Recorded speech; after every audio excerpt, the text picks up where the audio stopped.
I lay crumpled at the bottom of the oak staircase, the taste of copper filling my mouth. My ribs had snapped like dry twigs. Above me, my son whispered to his wife. She slipped. Got it. Don't say anything stupid to the doctors. I realized then that silence would be my grave.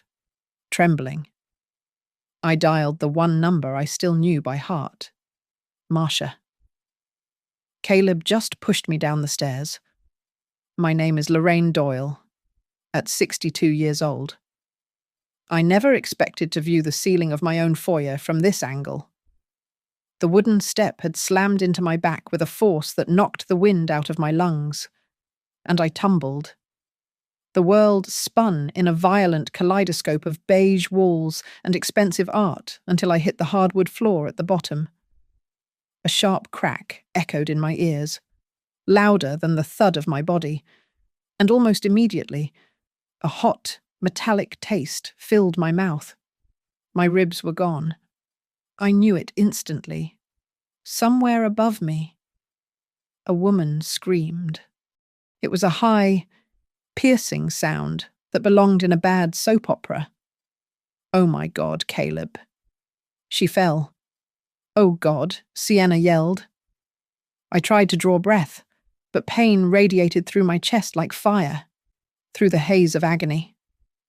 I heard footsteps thudding down the stairs. They stopped right beside my head. I expected hands to reach for me. I expected comfort. Instead, I felt a vibration in the floorboards as my son leaned in close to his wife. She slipped. Got it. Don't say anything stupid to the doctors, Caleb whispered. His voice was ice. Just cry. You're good at that. I lay there, paralyzed by shock more than injury. They did not call 911 immediately. I watched through half-open eyelids as they frantically moved a rug at the top of the stairs, staging the scene to match their lie. They were debating the angle. My son was not saving me. He was curating my accident. By the time the paramedics arrived, the pain had settled into a dull, throbbing roar. The ride to the hospital was a blur of lights and sirens, but clarity returned in the emergency room. A nurse with grey hair and kind eyes was cleaning the scrape on my arm. She paused, her gaze fixing on the dark bruises on my upper arm, the distinct shape of fingerprints where Caleb had grabbed me before the shove. She leaned down, her voice barely a breath. Mom. Those look like finger marks. Do you feel safe at home? I opened my mouth to speak, to scream the truth. But a shadow fell over the bed. Caleb was there, looking the picture of the concerned son. Mom gets dizzy. He interrupted smoothly, placing a hand on my shoulder. She imagines things sometimes. It's been hard since Dad passed. She gets confused about how she got bruises. The nurse pulled back, her eyes darting between us, but she nodded and walked away. I saw the look on Caleb's face. It was not relief. It was satisfaction. He was painting me as senile. If I spoke up now, I would just be the confused old woman ranting against her devoted son. I waited. I waited until they wheeled me to a room. I waited until Caleb stepped out to get a coffee, confident that his mother was too broken to move. My purse was on the bedside table. My hands shook uncontrollably as I reached for it. I did not need to look for the card. I knew the number. I had memorized it over 15 years ago when I was running Valora Lex Maintenance Group, back when I signed contracts worth millions. Vistara North Legal. I grabbed the heavy hospital phone and punched in the numbers. My breath hitched in my chest. 1 ring. 2 rings. Marcia Levitt's office. A voice answered. It was loud in the background, the sound of a busy firm. Marcia. I rasped. My voice sounded wrecked. It's Lorraine Doyle. There was a pause. Lorraine. My God, I haven't heard from you since Thomas's estate settled. Is everything all right? I looked at the door. I had seconds. No. Caleb just pushed me down the stairs. I whispered, tears finally leaking from my eyes. He's preparing to declare me incompetent. He's going to take it all. Marcia. The background noise on the other end vanished. Marcia's voice dropped an octave. It was no longer the voice of a friend. It was the voice of a shark smelling blood. Listen to me. Lorraine, she said, her tone sharp and commanding. Do not sign anything. Do not say a word to the police if he is in the room. I am clearing my schedule. I will be there in an hour. I hung up the phone just as the door handle turned. I slid the receiver back and closed my eyes. Caleb walked in, smelling of cheap vending machine coffee. He thought he had won. He thought I was just a broken old woman lying in the dark. I lay there and listened to his breathing. For the first time in years, I did not pray for him to change. I let the darkness swallow the pain in my ribs, and a cold, hard resolve settled in my heart. If they want to bury me, I whispered to the empty air inside my mind, I am taking them down with me. The sterile smell of hospital antiseptic could not mask the memory of sulfur. That was the scent of my childhood in Ohio, a dying industrial town where the sky was perpetually grey and the mailman was the most terrifying visitor because he brought the final notices. I closed my eyes against the harsh fluorescent lights of the emergency room and let the morphine drag me back to where the rot began. My father walked out when I was 9 years old. He went out for a pack of cigarettes and just kept driving until he hit the state line. My mother scrubbed floors on the night shift to keep the lights on, though they still flickered out every few months. By the time I was 12, I was working at a laundromat. I learned the chemistry of sweat and grease before I learned algebra. I memorized every stain, blood, grass, oil, and exactly what chemical cocktail was needed to erase it. You scrub until your knuckles bleed. Lorraine. My mother used to tell me, her hands raw and red as she counted out change for milk. That is how you survive. You don't stop until it's clean.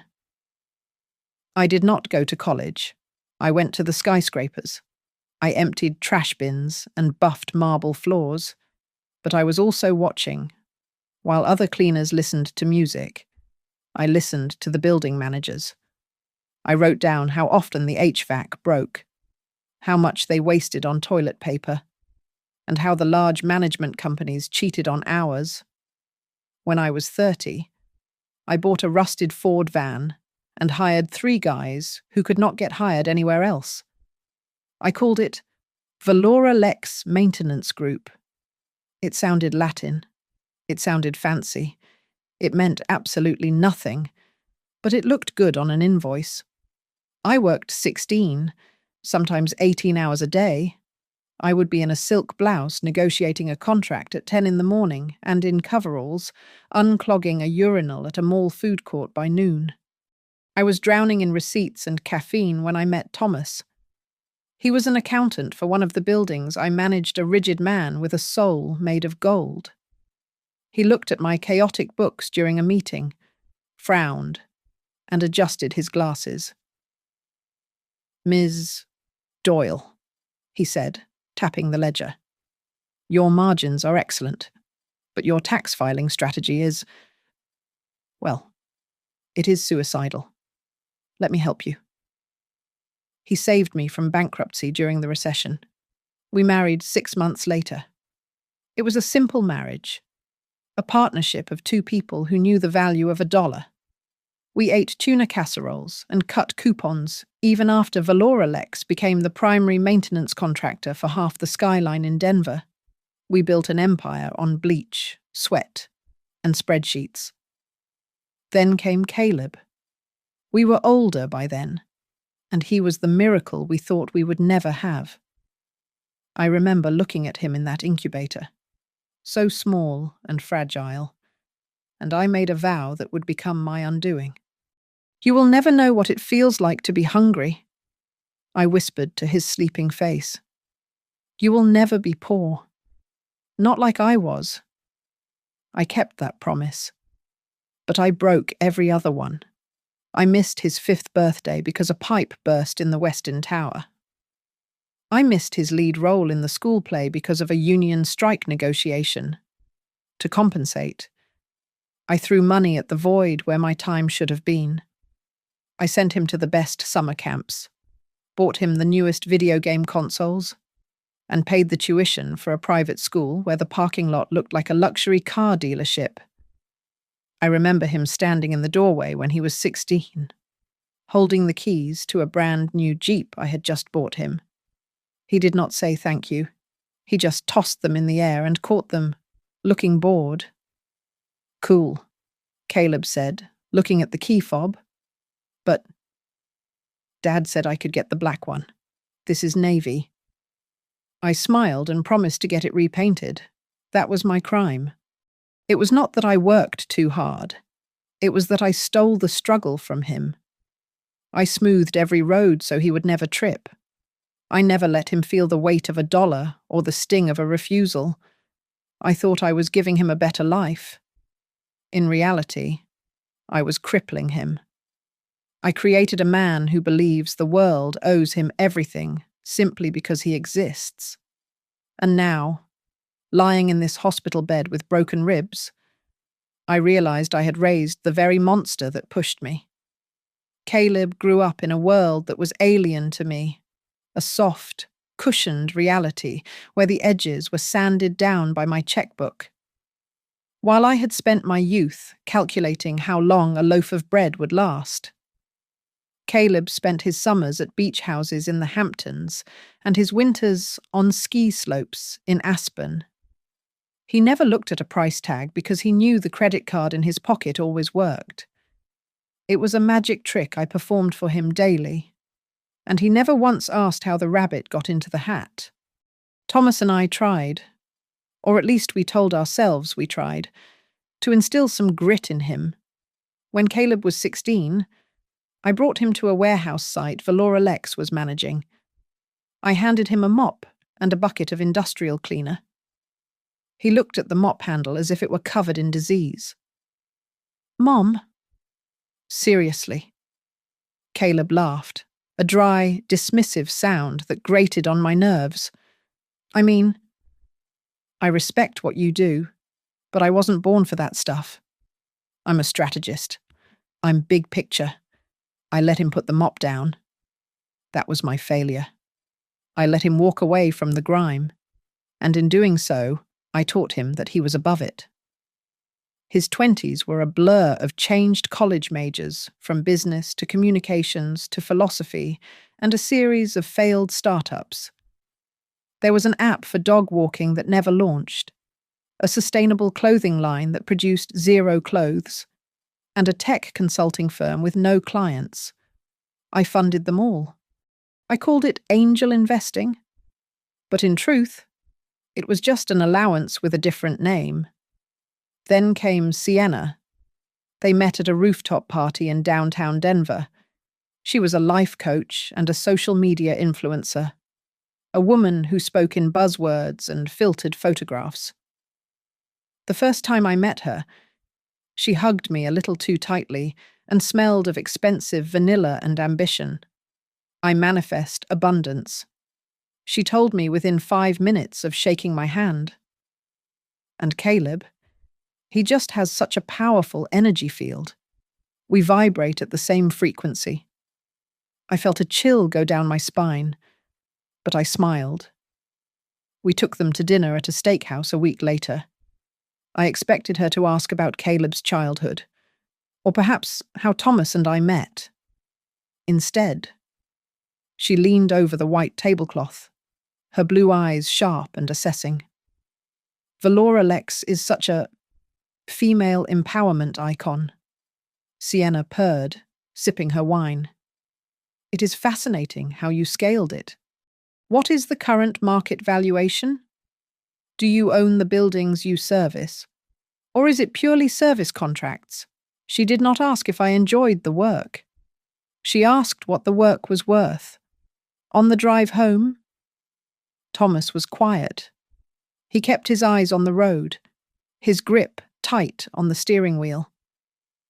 I don't trust her. Lorraine, he said finally, his voice low. She looks at him like he is a winning lottery ticket. She isn't in love with him. She is in love with his lifestyle. You are being cynical, I replied, though a knot of anxiety tightened in my stomach. She seems driven. Maybe she will help him settle down.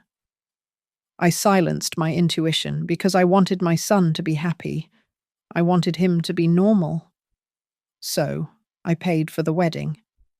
It was a lavish affair at a mountain resort that cost more than my first 3 years of revenue combined. During the reception, Sienna stood up to give a speech. She looked angelic in white lace, holding her champagne flute high.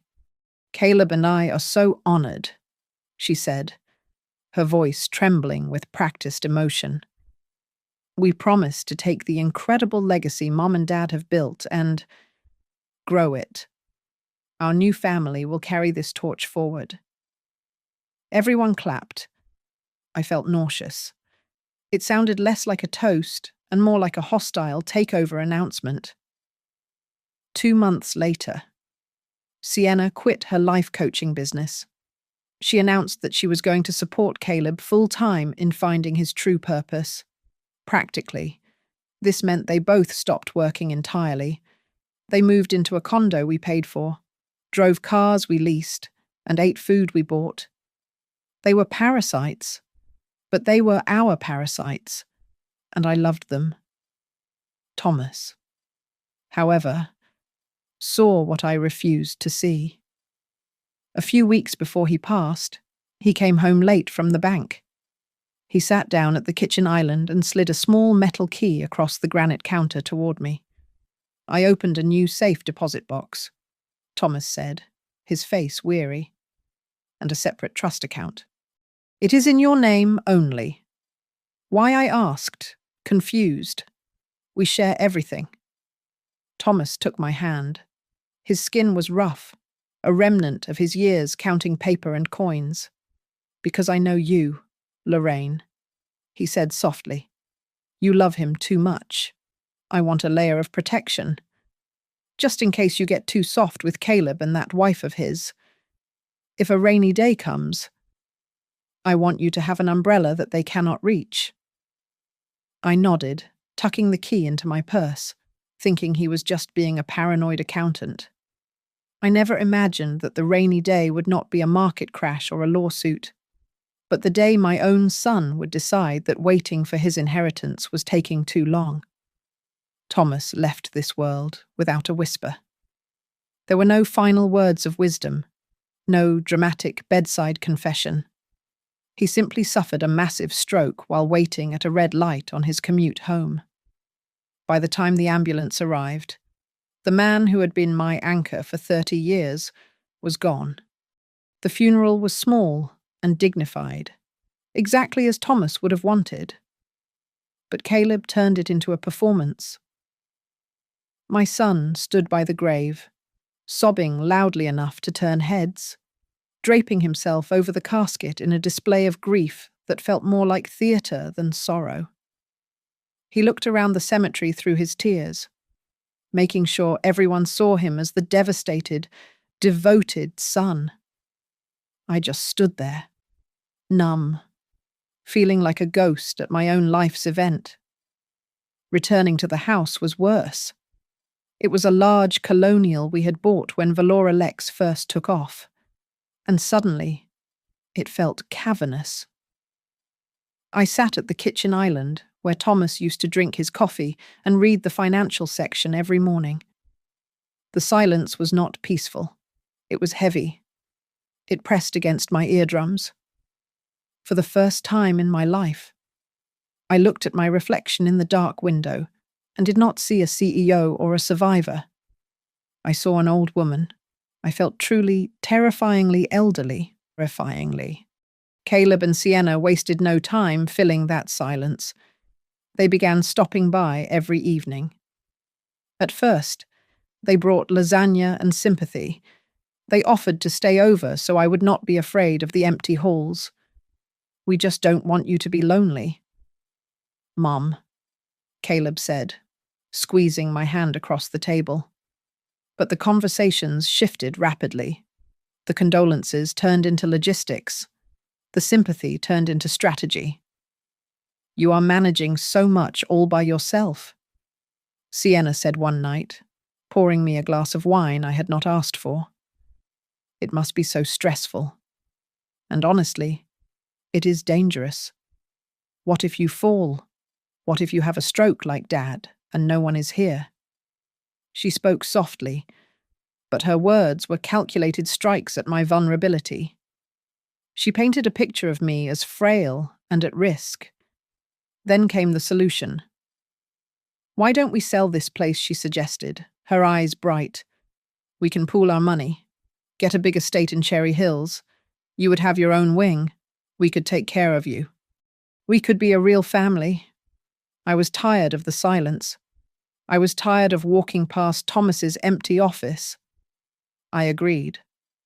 I sold the home that held 3 decades of memories and handed the proceeds over to help them buy a sprawling mansion in a gated community.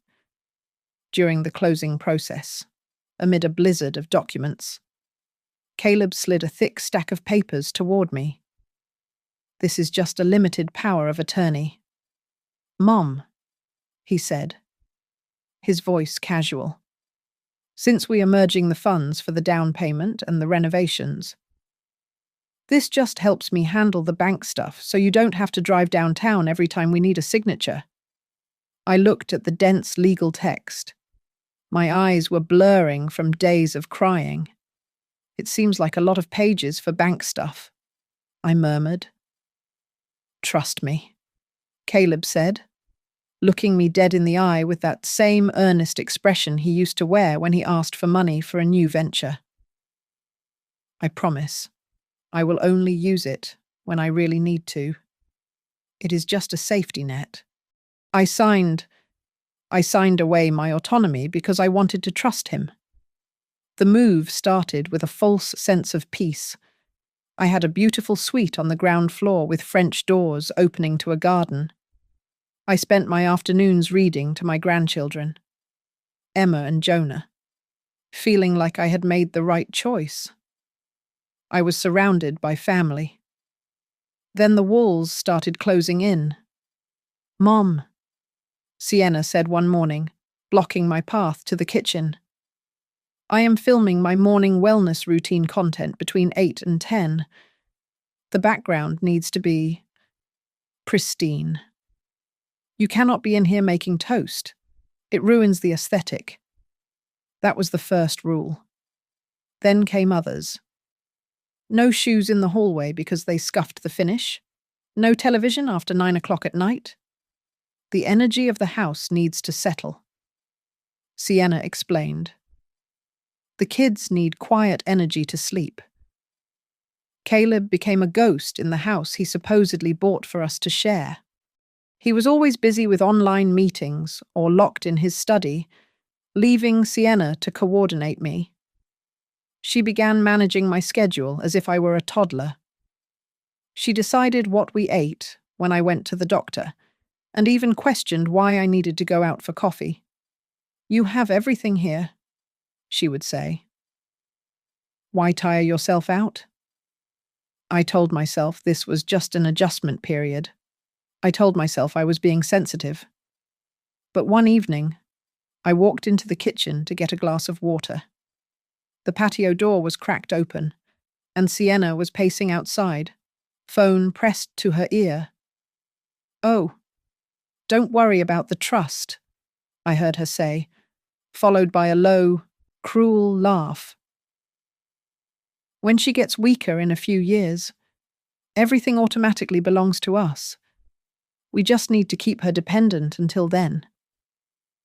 I stood frozen in the dark kitchen, the cold glass of water sweating in my hand. The realization hit me harder than any fall. I had not moved into a home. I had moved into a waiting room for my own death, and my family was just watching the clock. The need for a simple tax document was the thread that unraveled the entire sweater. I was looking for a copy of a 1099 form from 2 years ago to verify a social security discrepancy. I went to the filing cabinet in the guest room closet, the one I had brought from my old house. The lock was scratched. Inside, the hanging folders were limp. My savings passbook was gone. The copy of Thomas's will was missing. Envelopes from the bank had been slit open and shoved back in the wrong order. A cold stone formed in my stomach. I went to my room and dug out my old laptop, a heavy machine I had not turned on in months. It took 10 minutes to boot up. I logged into our main bank account. I gasped, the sound loud in the quiet room. "Oh my God," I whispered, my hand flying to my mouth. The balance was decimated. There were transfers of $10,000, $15,000, $20,000, all moving to an account labeled C&S Holdings. There were credit card charges that made my head spin. $4,000 at a luxury ski shop, $2,500 at a designer boutique, $600 for a dinner at a steakhouse I had not visited in years. I called the bank immediately, my voice trembling. "Ma'am, Mr. Doyle is a joint authorized owner," the representative said, sounding bored. "According to the power of attorney on file, he has full access to move funds as he sees fit for your care." "My care?" I snapped, then lowered my voice. "He spent $3,000 on golf clubs. How is that for my care?" I hit print on the statement. The printer in the hallway hummed to life. I was reaching for the paper when a hand clamped down on my shoulder. I jumped. "Mom?" Caleb asked. His voice was gentle, but his grip was hard. "What are you doing? You are shaking. I was just looking at the accounts," I stammered, pulling the paper toward me. "Caleb, there is so much money missing." Sienna appeared next to him, her face a mask of pity. She gently pried the paper from my fingers. "Oh, Lorraine," she sighed. "You are confusing the old accounts with the new investment structure we set up. Remember, we explained this. You get so confused with numbers lately. It is worrying." "I am not confused," I said, but my voice lacked force. That is my money." "Let me handle this, Mom," Caleb said, folding the paper and sliding it into his pocket. "Go rest. You look pale."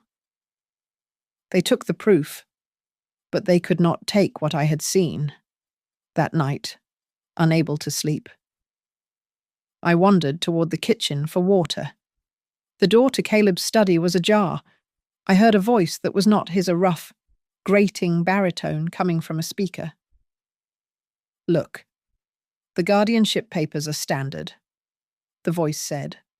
"Once you get the doctor to sign off on the dementia diagnosis, she has no legal standing. We put her in that facility in Boulder, the quiet one, and we liquidate the rest of the assets to cover the care costs. It is clean." I pressed myself against the wall. I knew that voice. It was Trent Halloran, Sienna's older brother. He had been in and out of jail for fraud, a man Thomas had forbidden from entering our home. "She is stubborn, Trent," Caleb's voice replied, sounding anxious. She was asking about the bank accounts today.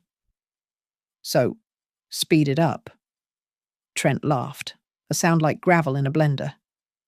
I have done this before. Caleb, old people get confused. They sign things.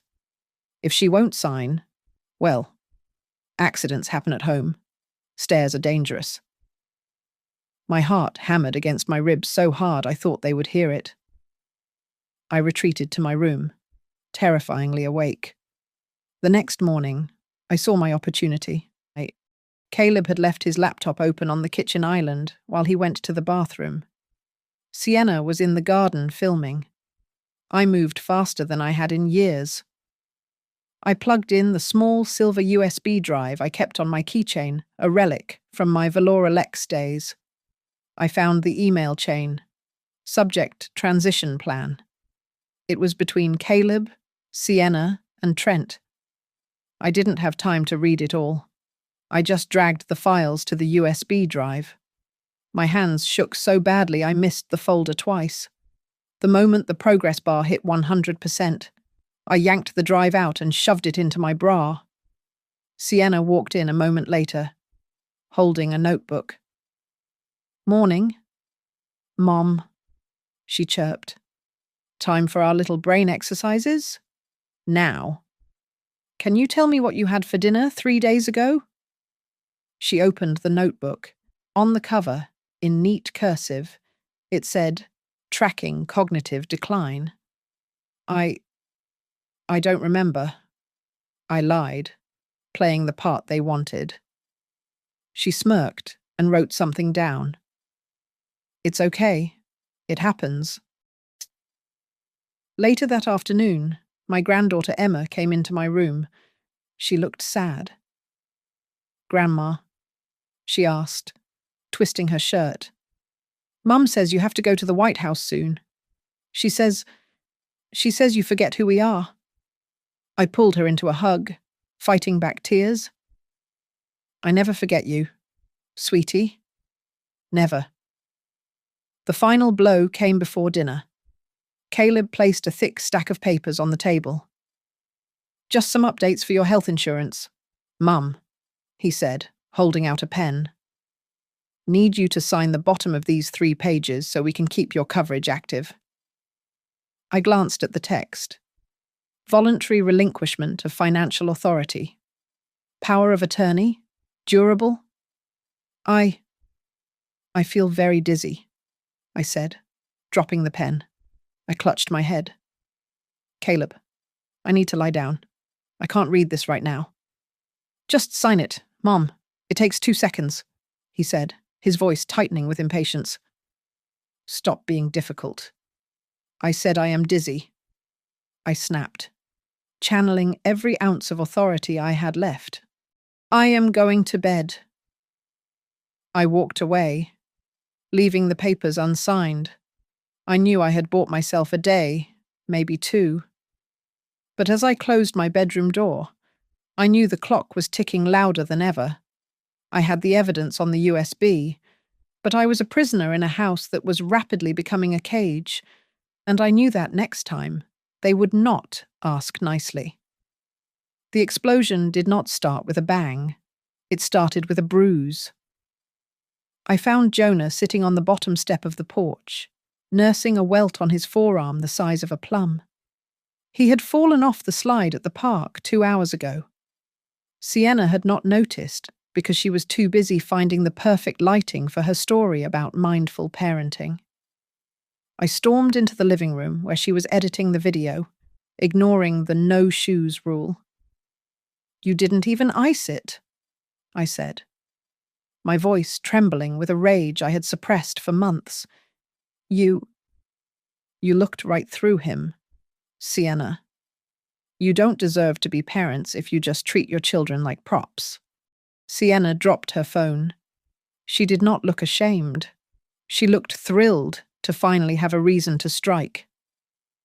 She whirled around to face Caleb, who had just walked in from the garage. Did you hear that she screamed, pointing a manicured finger at me? Did you hear what she just called me? She called me a bad mother in my own house. Caleb, are you going to let her speak to me like that? Caleb looked between us. His eyes were bloodshot, rimmed with the stress of debt and Trent's constant pressure. He did not see his son's bruise. He only saw a threat to his authority. "Mom." "Stop it," Caleb snapped, stepping forward. "You are always criticizing her. You come into our house, you judge how we live. You are suffocating us. I am paying for this house." "Caleb," I shouted back, "and I am the only one noticing that your son is hurt. You don't get to talk about parenting." Caleb roared, his face turning a blotchy red. You were never there. You missed my 6th birthday. You missed my graduation speech. You think writing a check makes you a mother. You were just a bank account that cooked dinner sometimes." The words hit me like physical blows. The old guilt flared, hot and sharp. I swayed on my feet, the air leaving my lungs. He was using my greatest regret as a weapon. "I know I wasn't perfect," I said, my voice dropping to a steel whisper. "I made mistakes. I know that. But that does not give you the right to steal from me. It does not give you permission to plan to lock me in a cheap nursing home so you can spend my life savings on crypto scams." The room went dead silent. Sienna froze, her mouth slightly open. The colour drained from her face as she realised I knew. Caleb blinked, taken aback. But then he doubled down. He laughed, a nervous, high-pitched sound. "See?" he said, gesturing wildly to Sienna. "She is losing it. Nursing home. Stealing Mom? You are paranoid. You are imagining emails again. You are confused. I have the USB drive." "Caleb," I said, staring him down. "I saw the transfers. I heard you talking to Trent." Caleb stopped laughing. His face went blank. The predator had been caught. "I am going to the bank tomorrow morning," I announced, turning my back on them. "And then I am going to see the lawyer Thomas told me about. I am auditing every single cent." I walked toward the stairs. I needed my purse. I needed to leave. "Mom." "Wait," Caleb said. His voice was not angry anymore. It was panicked. I kept walking. I put my hand on the banister and took the first step. I said, "Wait," he screamed. I heard his heavy footsteps pounding behind me. He grabbed my upper arm, his fingers digging into the soft flesh so hard I cried out. He spun me around on the 4th step. His eyes were wide, frantic, looking at a future where the money stopped flowing. "You are not going to ruin everything," he spat, saliva hitting my cheek. "I won't let you ruin us. Let go of me." I yelled, pulling back. He did not let go. He shoved. It was not a gentle push. It was a shove meant to clear an obstacle. I felt the heels of his hands slam into my chest. My slipper lost traction on the polished wood. For a split second, I was weightless, staring into the terrified, furious eyes of my only child. Then gravity took me. I fell backward. My spine hit the edge of a step. Crack. My head slammed against the railing. Thud. The world tumbled in a violent spin of agony until I landed in a heap at the bottom of the foyer. Pain exploded in my chest, white-hot and blinding. I could not breathe. My mouth filled with the warm, coppery taste of blood. "Oh my God," Sienna shrieked. I lay there, staring up at the ceiling fan spinning lazily, my vision blurred. I heard shuffling feet. Then Caleb's voice, low and trembling, right above me. She slipped. He whispered, his breath hitching. "Sienna, you saw it." She slipped. "You have to say she fell." "Got it if you don't. We lose everything." I tried to move my finger. tried to signal that I was alive, that I heard them, but my body refused to obey. As darkness began to creep into the edges of my vision, I saw a tiny blue light blinking in the corner of the foyer near the front door, the Ring doorbell camera. They had installed it to watch for packages. In their panic, in their arrogance, they had forgotten it faced the interior hallway as well. It had seen everything. And as I slipped into unconsciousness, that tiny blue light was the only star in my dark sky. The diagnosis was clinical and cold.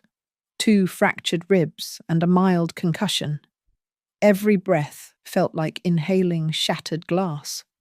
But the physical pain was nothing compared to the tension in the room. The emergency room doctor, a young man with tired eyes, lingered over my chart. He looked at the bruises on my arms, the old ones from Caleb grabbing me weeks ago, and the fresh ones from the fall. He did not look at me. He looked at the nurse and nodded toward the door. "I need a social worker in here," he said quietly. Caleb was sitting in the corner, scrolling on his phone, but his head snapped up instantly. "She does not need a social worker," Caleb said, his voice tight with forced concern. "She fell. She is elderly. She gets confused about her footing. Mum, tell them. Tell them you just slipped." The social worker arrived 2 minutes later. She was a petite woman with a clipboard and a gaze that could cut steel. She asked Caleb to leave the room. "I can't leave her," Caleb argued, standing up and moving to the side of my bed. He gripped the rail, his knuckles white. "Mum gets scared when I am not here. She has early onset dementia. She might say things that aren't true because she is scared." "Sir, if you do not step out, I will call security," the social worker said. Her voice was calm, but it was not a request. Caleb glared at me. It was a look of pure malice, a promise of retribution. "Be careful, Mom," he whispered. "Remember who takes care of you." He walked out. The heavy door clicked shut. The silence was deafening. "Mrs. Doyle," the social worker said, pulling a chair close. "Did you fall?" I looked at the ceiling tiles. I thought about the USB drive hidden in my bra. I thought about the facility in Boulder. I thought about the shove. "No," I rasped, the word scraping my throat. "I don't believe I slipped. I believe I was pushed." She wrote something down. Suspected elder abuse. The ink on the paper looked like a lifeline. An hour later, the door opened again. It was not Caleb. It was Marcia Levitt. She had aged since I last saw her. Her hair now a striking silver, but she wore a suit that looked like armor. She carried a briefcase and a look of grim determination. "Lorraine," she said, walking straight to the bed and taking my uninjured hand. "I got here as fast as I could. The hospital called me because you listed me as your emergency legal contact years ago. Thank God you did. He is going to take everything. Marcia," I whispered, tears leaking from the corners of my eyes. "He has a plan." Marcia shook her head. She reached into her briefcase and pulled out a thick, yellowed envelope. It was sealed with wax.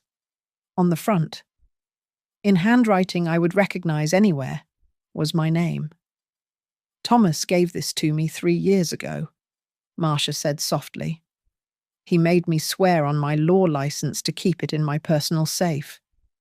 He said to bring it to you only if you called me saying Caleb was trying to take your rights away."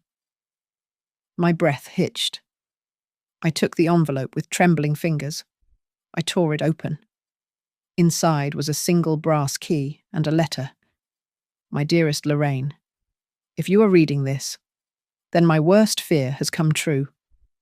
I love our son, but I have watched him. I have watched how he looks at what we built. He does not see a legacy. He sees an ATM. I know your heart, Lorraine. You love too hard. You forgive too easily. I was terrified that one day your love for him would be the weapon he uses to destroy you. This key is for a safe deposit box at First National, not our usual bank. Inside are the deed to a blind trust I set up 5 years ago. It holds 60% of your Valoralex shares and a cash reserve I siphoned off from my own bonuses. It is untouchable. It is yours. Use it to fight him. Love, Thomas. I sobbed. I pressed the letter to my chest, ignoring the sharp agony in my ribs. I felt a mix of blinding anger that Thomas had thought me so weak he had to protect me from the grave, and overwhelming gratitude that he had been right. "This changes the game," Marcia said, her voice turning crisp and professional. "With this trust, we can prove you have independent assets he cannot touch. We are going to file for an emergency protection order immediately. We are going to revoke every power of attorney you signed. Today, he is outside," I said, fear flickering in my chest. "Let him be outside," Marcia replied, closing her briefcase with a snap. "He is done dictating your life." They discharged me 2 hours later. Marcia arranged for a private exit. As her car pulled up to the curb, I saw Caleb standing by the main entrance, arguing with a security guard, looking frantic. He did not see us slip away. I sat in the passenger seat of Marcia's sedan, clutching the brass key. My arm was in a sling, and my chest was wrapped tight. But as we drove toward the bank, the fog in my head cleared. I was not a victim anymore. I was a CEO again. I was a woman who had built an empire from a mop bucket, and I was about to go to war with the only person I had ever loved more than myself. The air inside the bank vault was cool and smelled of old paper and dust. When I turned the brass key Thomas had left me, the lock clicked with a heavy, satisfying sound. Inside the metal box, beneath the deed to the trust, was a second USB drive. This one was labeled simply Valoralex Defense. Thomas had spent his final months mapping out every legal loophole in our company structure that Caleb might try to exploit. He had built a fortress around my legacy before I even knew it was under siege. Marcia wasted no time. We sat in a conference room at the bank, and she drafted the motion to freeze everything. "We are filing for an emergency revocation of all powers of attorney," Marcia said, her pen scratching furiously across the pad. "Based on the hospital report of suspected abuse and the existence of this separate trust, the judge will grant it within the hour." By sunset, I was moved into a temporary apartment downtown. It was a corporate rental that Marcia's firm used for high-profile witnesses. It was sterile, beige, and completely anonymous. The address was kept off every record. My grandchildren, Emma and Jonah, were the only ones I wanted to tell. But for now, silence was my only shield. 2 days later, Marcia introduced me to Walt Herrera. He was a man who looked like he had been carved out of granite, an ex-detective who specialized in financial elder abuse. He sat at my small dining table and laid out a series of documents that made my stomach turn. "I pulled his financials for the last 12 months, Walt said, his voice gravelly and devoid of emotion. "It is not pretty, Ms. Doyle. He forged your signature on a second mortgage for the rental property you own on Fifth Avenue." I stared at the document. The signature was a shaky imitation of my own. "Where did the money go?" I asked, though I feared the answer. "Online gambling sites based in Malta," Walt replied, tapping a spreadsheet.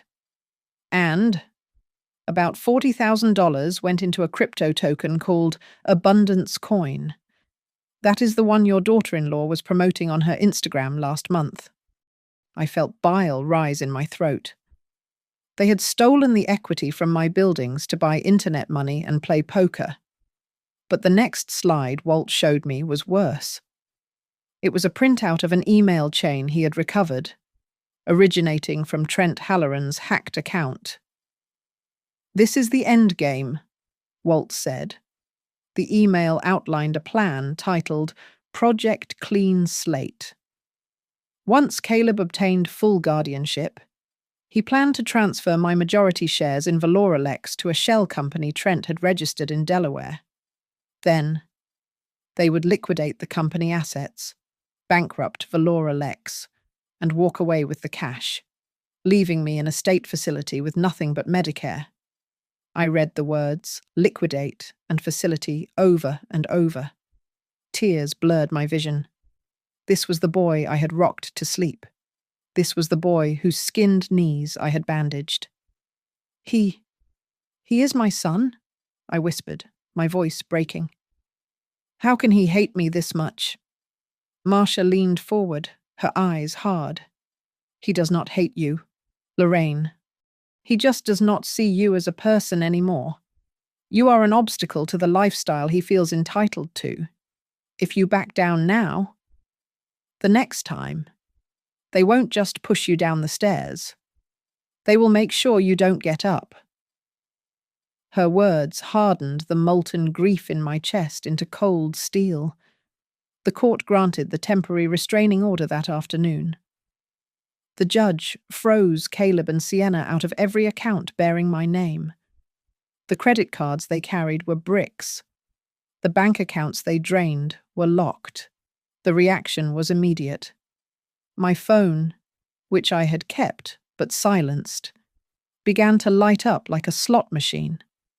I sat in the dark living room of the safe house and played the voicemails on speaker, recording them on a separate device as Walt had instructed.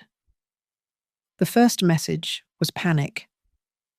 Mum, pick up. The card was declined at the gas station. It must be a mistake. Call me." The third message was anger. "What did you tell the bank? You are embarrassing us. Sienna is crying. You need to fix this now." The 10th message was pure, unadulterated venom. "You are crazy. You did this to yourself. You threw yourself down those stairs to frame me because you are a sick, controlling old witch. I will have you committed. You hear me? You are going to die alone in a cell."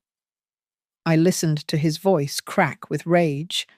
I did not cry this time.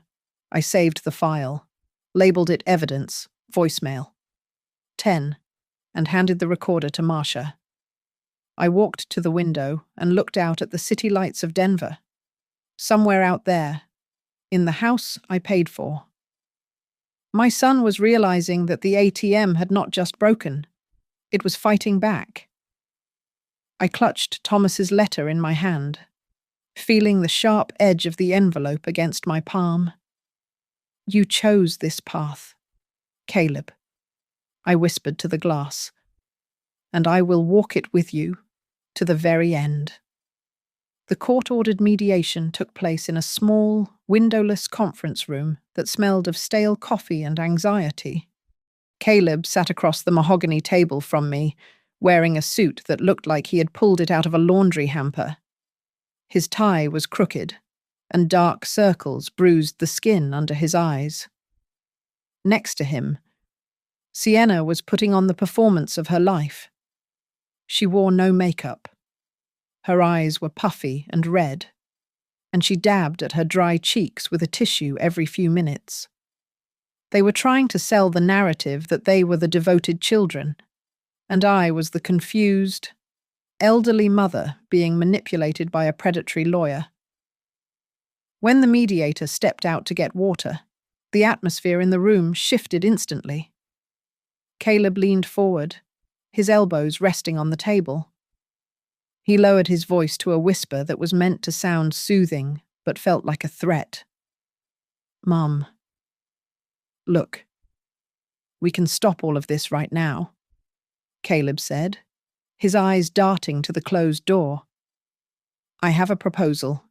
You drop the lawsuit, and I promise to take care of you. No facility.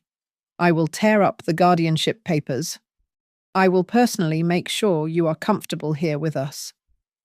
We can be a family again. I stared at him. I looked at the hands that had shoved me down the stairs. He was offering me mercy for a crime he had committed. He was negotiating with my freedom as if it were a commodity he owned. You are not offering a settlement, Caleb? I replied, my voice shaking, but my resolve hardening like concrete. You are telling me that you will hold me hostage in exchange for my own money. You are bargaining with my safety. I refuse. Caleb flinched as if I had slapped him. His mask of the concerned son cracked, revealing the desperate, angry man beneath. You are being so selfish, Sienna snapped, dropping her tissue and glaring at me.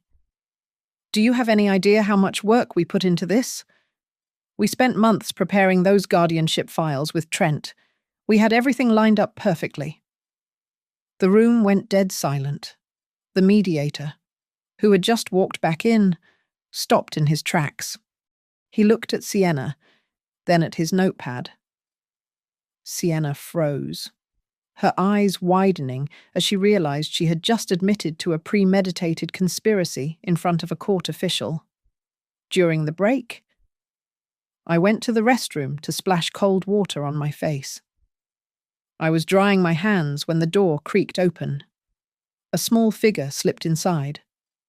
It was Emma, my 12-year-old granddaughter. She looked terrified, clutching her school backpack to her chest. Emma, I asked, my heart breaking at the sight of her fear. Sweetie, you shouldn't be in here. I told Dad I had to use the bathroom, she whispered, looking over her shoulder. She reached into her bag and pulled out an old iPad with a shattered screen. Grandma, take this. I recorded them. I recorded them talking in the kitchen the night before you fell. I don't want you to go to that place they talked about. She shoved the device into my hands and ran out before I could say a word. I brought the iPad to Marcia immediately. We sat in her car in the parking lot and played the file. The audio was grainy, but the voices were unmistakable. She is too stubborn, Caleb's voice complained on the recording. The doctor won't sign the competency waiver yet. She is too lucid. So we make her less lucid, Sienna's voice replied. Then came the sound of Trent on speakerphone, his laugh distinct and chilling. Maybe she needs another accident, a heavier fall, something to really scramble the brain. Then the doctor has no choice but to sign. We can't kill her, Trent, Caleb said, but he did not sound horrified. He sounded practical. Not kill, Trent replied. Just incapacitate. Saturday night. Staircase. I sat in the passenger seat, feeling the blood drain from my face. They had not just planned to steal my money. They had discussed breaking my body further to get the signature they needed. Marcia looked at me, her face set in grim determination. This is the smoking gun. Lorraine, we are going to get an audio expert to verify this immediately. This isn't just a civil case anymore. This is conspiracy to commit bodily harm. Caleb must have realized his control was slipping away, because by the time I returned to the safe house, my phone began to light up with a barrage of messages. He was spiraling. Ding. Mum, please.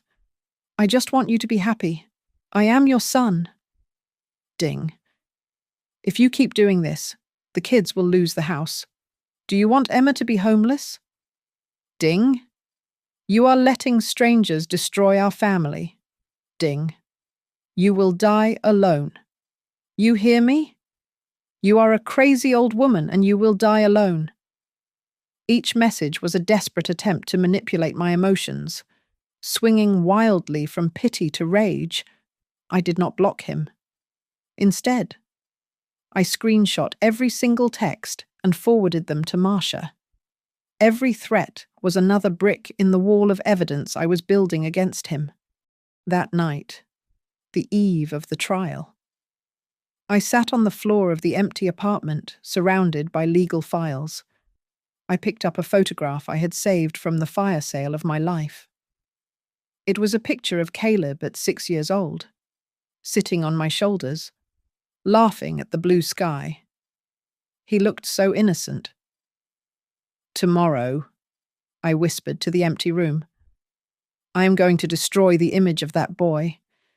But maybe he has been gone for a long time. I placed the photo face down on the carpet. I did not cry.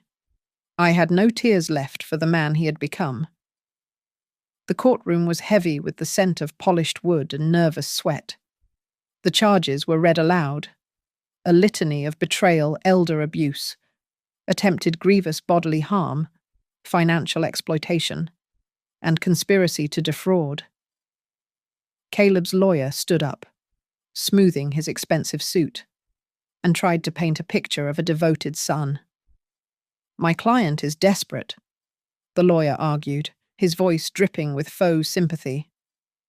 He is a man watching his mother fall into the hands of a predatory legal team. He only ever wanted to protect her. Marcia did not even look up. She simply began to dismantle his life, piece by piece. She called the social worker, who testified to my lucidity. She called the doctor, who pointed out that the bruising on my arms was consistent with a grab, not a fall. She called Walt, who laid out the spreadsheet of forged mortgages and crypto gambling losses. Then came the video. The lights in the courtroom dimmed. On the large screen, the grainy footage from the Ring camera played. It showed Caleb chasing me. It showed his hand grabbing my arm. It showed the shove harder than any loss of balance. And it showed Sienna standing over my broken body, her face cold, whispering the lie they would tell the world. A collective gasp swept through the gallery. But Marcia was not done. And now, the audio. She announced. The sound of my granddaughter's recording filled the silence. Caleb's voice complaining about my stubbornness. Trent's voice suggesting a heavier fall. Sienna's laughter. When the tape ended, the silence in the room was absolute. It was the sound of a family's reputation dying. Caleb took the stand. He tried to maintain his composure, insisting it was all a joke, just venting steam. But Marcia was a surgeon with a scalpel. She pressed him on the money. She pressed him on the emails. I only did it because she wouldn't listen. Caleb finally screamed, his face turning a violent shade of red. She controlled my whole life. She held the money over my head like a carrot. She never let me be a man, he had confessed. He had admitted that his motive was not care, but resentment. When it was my turn, I walked to the stand slowly. My ribs still ached, but my head was high. I told them about scrubbing toilets at midnight. I told them about building Valora Lex from a van and a dream. I told them about the boy I loved and the man who tried to break me. I am not here for revenge, I said, looking directly at the judge. I am here to reclaim the right to be my own person. I will not let him steal the end of my story. Caleb's lawyer tried one last, desperate Hail Mary. He suggested a family solution where Caleb would keep some oversight. The prosecutor laughed out loud. The judge, a woman in her 50s with eyes that had seen too much, read the verdict. She denied Caleb's guardianship petition with prejudice. She declared me fully competent. She ordered the immediate return of all assets, including the house Caleb was living in and the Valora Lex shares. She issued a permanent restraining order against Caleb, Sienna, and Trent. And finally, she referred the case to the district attorney for criminal prosecution. The eviction happened the next day. I stood on the sidewalk of the house I had bought, watching the moving truck idle. Caleb and Sienna walked out, carrying boxes of clothes they had bought with my money. They did not look at me. They looked like what they were, thieves caught in the act. Emma ran over to me before getting into the car. She hugged me tight, burying her face in my coat. "I will be different. Grandma?" she whispered. "I promise." "I have left a trust for you, Emma," I said, smoothing her hair. "But you have to earn it. You have to prove you are worthy of it." I watched them drive away. Then I turned around. I walked up the driveway, past the spot where I had fallen, and opened the front door. The house was quiet. My ribs still hurt, but as I stepped inside, I realized that the pain was just proof that I was still alive. I had lost a son, but I had won my life back, and for the first time in a long time, the future belonged to me. Thank you so much for listening to my story. If you enjoyed this, please drop a comment letting me know where in the world you're tuning in from. And don't forget to subscribe to Grandma's Family Diary. Smash that like button and hit the hype button so we can get this story out to more people who need to hear it.